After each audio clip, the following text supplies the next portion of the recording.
Oke guys, di sini saya coba terbangin DJI drone di pagi ini dan saya mendapatkan notifikasi guys ya. Di sini ada update terkait FlySafe ya. Nah, ini saya sengaja digagalin guys biar saya bisa share pada teman-teman nih, khususnya yang punya DJI Neo ataupun mungkin ya di drone-drone lain DJI. Nah, kalau kita coba lihat teman-teman, kita klik di sini. Nah, ini dia teman-teman ya. Jadi dia ini, nah, data FlySafe dirancang untuk membantu pilot ya teman-teman memahami resiko penerbangan, membuat keputusan yang tepat dan memitigasi resiko keselamatan dengan mengidentifikasi wilayah geografis yang dibatasi dan dilarang. Nah, DJI menyediakan pembaruan otomatis pada data tersebut berdasarkan peraturan setempat guys ya. Nah, kemudian dan penilaian resiko internal, kelengkapan, keakuratan dan keefektifan data tidak dijamin. Dan data tersebut sebaiknya hanya digunakan sebagai referensi guys ya.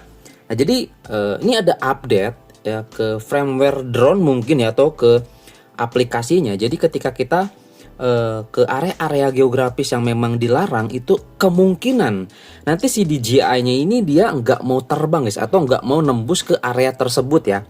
Itu baru apa ya, pemikiran saya sih guys ya. Karena ya saya belum pernah mengalami hal itu ya. Nah, barangkali teman-teman di sini ada yang pernah coba ya, atau ke area-area geografis yang memang dilarang. Gimana itu si drone-nya itu reaksinya gimana? Apakah dia berhenti melaju atau dia otomatis RTH ya, return to home ya. Seperti itu guys. Nah, ini mungkin sebagai saya juga penerbang atau pilot pemula drone ya, khususnya ini sekedar share aja, informasi aja nih juga buat teman-teman. Jadi kalau yang tahu nih, yang memahami, bisa bantu guys ya, jawab di kolom komentar guys ya. Oke, ataupun juga sama teman-teman di sini yang ngontenin tentang drone nih, bisa tag saya ya.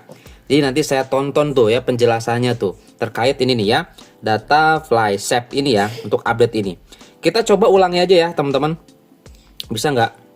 Oh, nggak bisa ya. Katanya di sini jaringannya gagal guys. Bentar, kita coba ulangi. Oh, nggak bisa guys. Nantilah saya coba untuk updatekan kembali ya, karena mungkin jaringannya di sini terbatas guys ya. Seperti itu mungkin teman-teman. Ya, di sini hanya sekedar informasi aja nih. Ada update terkait FlySafe ya. Jadi yang paham atau yang tahu ya gimana nanti respon ke drone-nya dan sebagainya, bisa komen di kolom komentar. Oke, itu aja. Sampai ketemu lagi ya di video saya selanjutnya, ataupun terkait informasi-informasi seputar ya DJI Neo lah intinya ya. Saya juga nanti ini share di grup Telegram teman-teman ya. Oke, bye.